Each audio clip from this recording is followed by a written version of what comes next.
My fiancé of 5 years just dropped the polygamy bomb right before our wedding, and I'm starting to think his spiritual friends have something to do with it. This situation is just so strange and uncomfortable, and wherever I turn to support, I always get brushed off with "it's not a big deal" or "well, he just asked," and I lack any real support or validation. I can't go to my parents, so I'm hoping a bunch of strangers on Reddit might offer more help than my social circle did so far.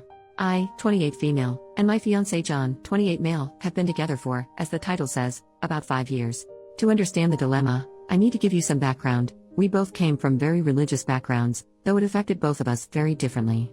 John became a problem child, running away, causing problems, and eventually finding a crowd his parents would not approve of. Most of the members of this group were a part of the LGBTQ+, smoked pot, engaged in protests, and were either atheist or practiced different religion. Although some of the members since have left, this crowd became his current friend group. I won't go into details about each and every one of them, but the main ringleaders are Alex, 35 non-binary, and Avery, 33 male. From what I understand, they collected damaged people, as John jokingly said one day, and let them couch surf when things got rough. Alex is some sort of a Nepo baby and Avery works in IT, or something like that. John met them when he was 15. At first, I thought they seemed very cool and couldn't wait to meet them since John equated their relationship to that of a child and a parent, so clearly very important people in his life. But when I finally met them, when we were 21, and in college and home for the summer break, the meeting left me a bit disillusioned. Alex was catty and had snide remarks since I wasn't LGBTQ+ or anything, at most bi-curious, and Avery treated me like a child, but John said they always need to break new people in, so I tried to think positive and did my best to impress them with what I was studying and what my plans for the future are, both regarding me personally and my relationship. But the more I talked, the more they seemed to disapprove of me. Despite the strange meeting, John seemed ecstatic to see them again, and gushed about how much they liked me, so I kept my mouth shut and just nodded along. Now, to understand a bit deeper on who Alex and Avery are, in the town they live in, they're something like local celebrities. Very spiritual, their home is full of souvenirs they accumulated over all their travels, are also married, but their definition of marriage is very different from the traditional one. Apparently, they went to some tropical state and took some hallucinogens together, and in their state, they proclaimed everlasting love for one another.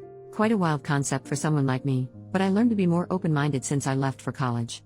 That being said, they also said that they can see auras, whatever that is, and apparently love my fiancés. I don't know what they think of mine, but it probably isn't much. Which brings us to the topic I came here with. Last week, after we got home from work, John sat me down and asked me what I think about being in a polygamous relationship. He said he loves me so much, more than is possible, and doesn't know what to do with the rest of it, thinking that it's fair to give it to someone else. I, on the other hand, don't have a limit on how much I can love him, so I said no, and that was that. However, the question has been plaguing my mind ever since. If you knew John just a fraction, you'd know he researches about things long before he actually commits to anything, any lifestyle or relationship changes, whatever. This makes me think that he has already thought about it for a while, and that he also consulted Alex and or Avery about this. I don't want to villainize them, but I know, for a fact, they're not in a monogamous relationship, and they clearly don't like me as the rest of their little group. Again, I don't want to point fingers, and I won't ask John to show me his messages with them unless I have solid proof that isn't just a gut feeling, but I just have this horrible feeling that they, somehow, pulled in John. There's no way he just thought about it suddenly on his own. 5 years of relationship, and the idea of non-monogamy was never brought up, and now suddenly, just as we're about to be married, he brings this up? I don't buy it one bit, but I can't just go ahead and confront them now, can I? I just don't know what to do. I feel stuck. At home, I pretend everything is fine since my group of close friends told me that I'm just overthinking, and I believed it for a while, but whenever I look at John, all I can think of is, he thinks there's a cap on how much he can love me, and he wants to love someone else. I want to deal with this, but I don't know how. If I bring it up with John, he'll just brush it off as well, or he'll think I'm cheating or don't trust his friends. I worked hard to get their approval, and I know for a fact John shares everything with them. He wouldn't keep this for himself. I just hope that someone here can give me pointers on how to proceed. Thanks. Update. I figured I'd update when something major happens, and I think this is it. But before I get ahead of myself, let me fill in some blanks in my story. Me and John came from similar backgrounds, but my family was a bit less strict, allowing me to go to college since I had great grades. The plan for me was to move back after getting a degree, finding a job, a husband, and living the traditional life, which, obviously, didn't happen because I met John, who literally changed the trajectory of my life. After a year, I switched from my first major to one I liked more, and it's been a while since I contacted my parents.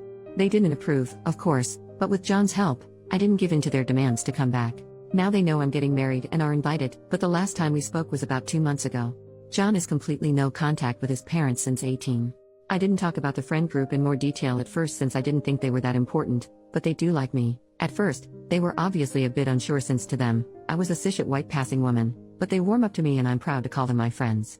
The only people who didn't fully accept me are Avery and Alex, and since me and John got together officially, they tend to call me the wife in this strange, almost derogatory manner. It's not an important detail, but it gets on my nerves. Lastly, John is aware that opening up the relationship would lead to me being intimate, physically or emotionally, with other people, but he said it's a great chance for me to explore my bi side, though I haven't expressed the desire to really be with a woman in a committed relationship of that magnitude. Now onto what happened. I shot a message to John 2 days ago that we need to talk. He works from home, I don't, so as soon as I got home, we sat down to have an in-depth conversation about his proposal. I think he knew what it's going to be about and I had the feeling he seemed almost guilty, but I ignored that and basically word vomited everything that's been on my mind. This is embarrassing because I wrote down most of what the comments advised and was prepared to have a mature discussion, but by the end of my easily 15-minute rant, I was in tears and he had to hold me, otherwise I'd crumble completely. The gist of what I said is that I'm hurt that he wants to screw other people and that he doesn't care that I'd screw other people too, that he believes there's a limit to how much he can love me and that I can't see where this all came from, that he just sprung this on me out of nowhere just a few months before we're to be wed. We tried to have a mature discussion, yes, but by the end, he was frustrated. He did apologize for making me feel less than, but said that my outlook on an open relationship is selfish. What it all boiled down to was that he feels he didn't have enough time to find himself before he committed to me, which is bullshit because he didn't show any signs of wanting more than I could offer. We were very happy throughout the 5 years. I really believed I met my soulmate. I realized that, since we were engaged, he seemed to talk more to his friend group, and by extension to Avery and Alex. Again, I don't want to paint them as these cartoonish villains, they're really interesting and all, but now I want nothing more than to scratch those self-absorbed, smug smiles off their faces. In the end, I demanded to see his phone, and he was shocked. We had a rule that we can see each other's phones, but we don't share passwords or anything since relationship is built on trust, and neither wanted to be a prison guard in the relationship.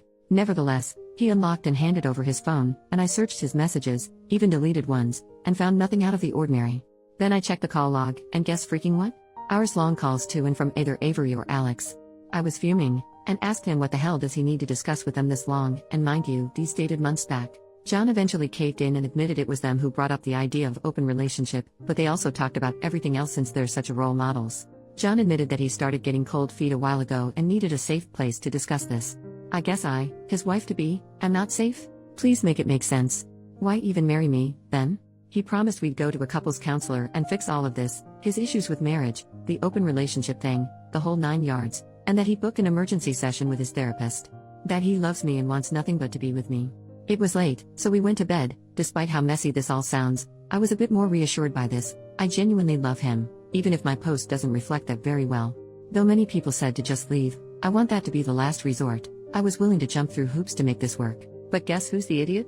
This morning, I woke up to an empty apartment, and a message on my phone from John, saying that he needs a few days to think this all over and needs space. He didn't say where he was going or when he'd come back. I called and messaged everyone I know, but no one can tell me where John is. I told him that he either comes back home in 24 hours, or this is over. As you can imagine, I'm a wreck. I took the rest of the week off in between crying sessions and staring blankly into the wall. I obsessively checked my messages in hopes of someone telling me where John is. To be honest, if he's willing to put me through this, I'm not sure I want to be with him. How can you do this to someone you love?